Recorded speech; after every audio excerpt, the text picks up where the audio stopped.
Hi, welcome to Patrick's Tech Show. I'm Patrick John. Today we have a PlayStation 5 controller model CFI ZCT1W with a replacement controller housing from Jandal.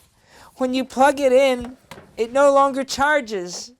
The first thing I'd normally recommend is to send this out for its 1-year warranty repair. But this is older than 1 year, and it's already been opened and modified with this Jandal housing. Let's try another power adapter and USB cable and see if it works. It doesn't work. There are some clues that could help with this repair. When it's unplugged, it will not power on. When I plug it in, it blinks. And when I hit the power button, it blinks again, trying to connect to the PlayStation. The fact that it responds and works with the USB cable plugged in, but doesn't work at all with it unplugged, makes me think that maybe the USB port is okay, and it's some kind of battery problem. Let's open the controller and unveil its secrets.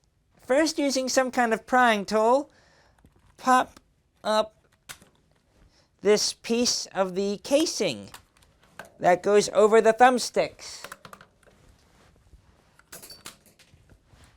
Doing this removed 2 secret screws at the bottom. Remove them. Next, put something thin and flat between the triggers and pop off your R1 and L1 trigger. And then look, there are 2 more hidden screws. Oh boy, I feel like an explorer finding all this hidden treasure. Pop off these little latches. Feel free to use a prying tool in this crease to be safe, but actually, when those screws are removed and the latches are popped up, I can get my fingernails in there and just pop it up. And there's suspect number 1, the battery. The battery can just be pulled out of this plastic case, and the cable can be pulled out from there.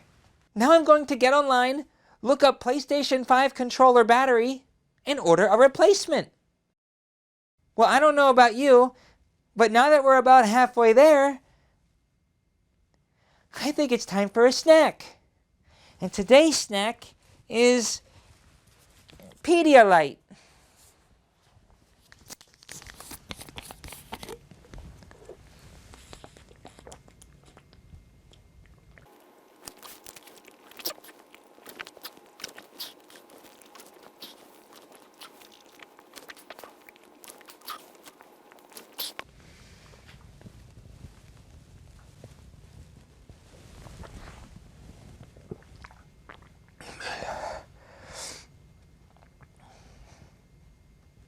And that was Pedialyte, made by Abbott Nutrition Abbott Laboratories in Columbus, Ohio.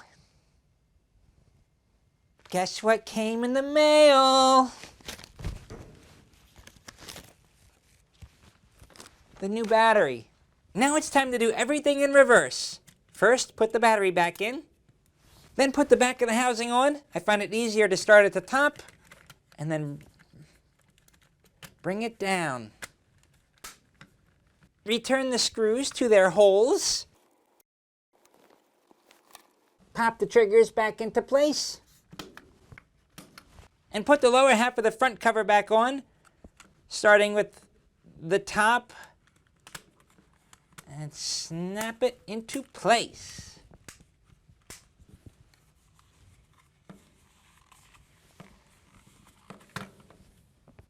And now for the moment of truth.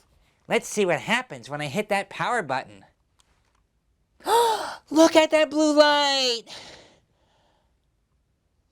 And let's see if it charges now.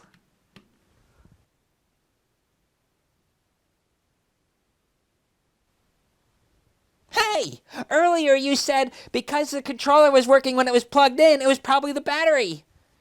Yeah? What about the people whose controller didn't work when it was plugged in? Good point, Mr. Hand. If your controller wouldn't work even when it was plugged into the PlayStation with the USB cord, then the problem isn't with the battery. The problem is probably with the port or the circuit board that it's attached to. First, slide out this ribbon microphone cable from the battery plate, and then remove it. unscrew the tiny Phillips screw holding the battery plate on, and then remove the plate. As you can see, the USB port is actually surface mounted to one big circuit board. So unless you have a special heat gun for desoldering, you're going to have to replace the whole board. I had a hard time finding that main circuit board in the PlayStation 5 controller, and I think it's because right now the PlayStation 5 is hard to get, and so are the replacement parts. So hopefully if you're watching this in the future, they'll be more abundant. But in your past, which would be my present, it's just a little hard to find right now.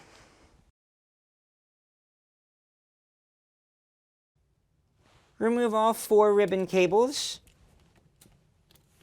I recommend removing this bottom microphone ribbon cable, just sliding it right out there through a track in the bottom of the housing to make reassembly easier. There's one last thing tethering this circuit board to the housing, and it's these cables. We're going to have to unsolder them. I like using solder wick.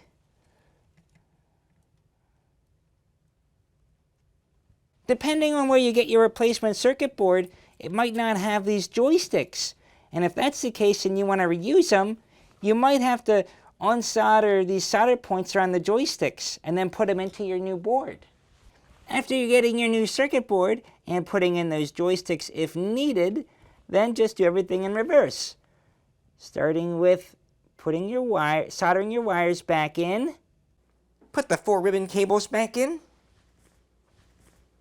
Put the battery case back in. Slide the microphone ribbon cable through this slot in the housing. There's a hole that'll fit on a notch, and the end actually can slide into a little track to hold it into place. Put the end of the cable back into its slot. Put the other microphone cable back into its slots carefully. Put the end of the microphone cable into its track in the battery plate. Put the battery back into place. Put the back half of the housing on. Put the screws back in. Put the triggers back in. Put the bottom of the front half of the controller on. Wow, and now the PlayStation 5 controller has been completely reassembled. Did you have a problem with your PlayStation 5 controller? And if so, what did you need to do to fix it? I know that if the problem is with the USB port, that requires a soldering iron and soldering skills, and not everyone has that. And if that's your situation, well, maybe there's someone in your family that would help you. Thanks for watching. I hope you learned something. And now if you want, you can play a victory game with me called What Animal Am I? I'm going to be 3 animals, and you can guess the answers in the comments.